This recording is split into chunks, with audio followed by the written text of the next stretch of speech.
சிவாஜி ராவ் திரைப்பட கல்லூரி மாணவராக இருந்தபோது கல்லூரிக்கு ஒரு நாள் இயக்குனர் பாலச்சந்தர் வர அவரிடம் சில நிமிடங்கள் பேசும் வாய்ப்பு சிவாஜி ராவுக்கு கிடைத்தது.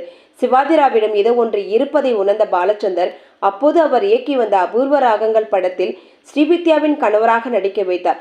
சிவாஜி ராவின் என்கிற பெயரை ரஜினிகாந்த் என மாற்றினார்.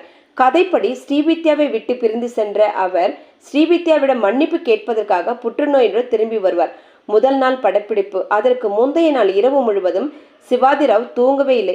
விடுதி அறையில் தன்னுடன் தங்கியிருப்பவர்களிடம் காலை 5 மணிக்கு என்னை கார் வந்து அழைத்துச் செல்லும், 4 மணிக்கு என்னை எழுப்பிவிடுங்கள் என்று சொல்லிவிட்டு நான் பைரவியோட புருஷன் என்கிற வசனத்தை பலமுறை சொல்லிக்கொண்டே எப்பொழுது உறங்கினார் என்று தெரியவில்லை. 4:30 மணிக்கு நண்பர்கள் எழுப்பிவிட குளித்துவிட்டு ரெடியாகி மொட்டை மாடிகள் நின்று கொண்டு கார் வருகிறதா என்று பார்த்து கொண்டே இருந்தார் சிவாஜி ராவ். ஆனால் சுமார் 6 மணிக்கு கார் வந்தது.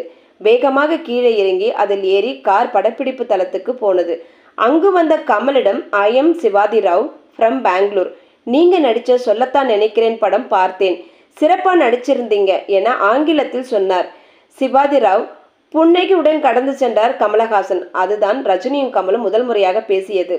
இப்போது ரஜினிக்கு முதல் ஷாட். நான் பைரவியோட புருஷன் என வசனம் பேச வேண்டும். ஆனால் ரஜினிக்கு வரவே இல்லை. அருகில் இருந்த நாகேஷ் அவரை நடிக்க விடாமல் கலாட்டா பண்ணி கொண்டே இருந்தார். நாகேஷை சும்மா இருக்கும்படி அடக்கிவிட்டு ரஜினியை நடிக்க வைத்தார் பாலச்சந்தர். ரஜினிக்கு கூட்டத்தை பார்த்து எந்த பயமோ பதட்டமோ இல்லை.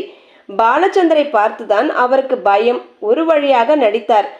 அதன்பின் படப்பிடிப்பு முடிஞ்சது. டப்பிங் வேலை நடந்தது. தனக்கு வேறு நடிகர் குரல் கொடுப்பார் என ரஜினி நினைத்த நிலையில் ரஜினியே பேசட்டும் என பாலச்சந்தர் சொல்லிவிட்டார். எடிட்டிங் அறையில் தன்னை முதலாக திரையில் பார்க்கிறார் சிவாஜி ராவ். இதற்கு தானே தவம் கிடந்தார். ஆனால் பாலச்சந்தர் அங்கே இருந்ததனால் டப்பிங் பேச வரவில்லை. அவரின் உதவியாளரிடம் அவர் இருந்தால் எனக்கு பேச வரவில்லை என சொல்ல பாலச்சந்தர் அங்கிருந்து சென்று விட்டார். அதன் பின் அவர் நடித்த காட்சி முழுவதையும் டப்பிங் பேசி முடித்தார். அதன் பின் அவர் 3 முடிச்சு என தொடர்ந்து சிவாஜி ராவை நடிக்க வைத்தார் பாலச்சந்தர். இப்படித்தான் ரஜினி என்கிற நடிகர் உருவானார். முதல் நாள் ரஜினியை கிண்டலடித்த நாகேஷ் அதன் பின் ரஜினிக்கு சொல்லி கொடுத்தார். பாலு என்ன சொல்றானோ, அவர் எப்படி நடிச்சு காட்டுறானோ அதை அப்படியே உள்வாங்கி செய்துவிடு, அதைத்தான் நானும் செய்து வருகிறேன் என சொன்னார். ஆனால் ரஜினியோ பாலச்சந்தர் சொல்வதுடன் தனது ஸ்டைலையும் கலந்து பேசி பெரிய நடிகராக வளர்ந்ததுதான் வரலாறு.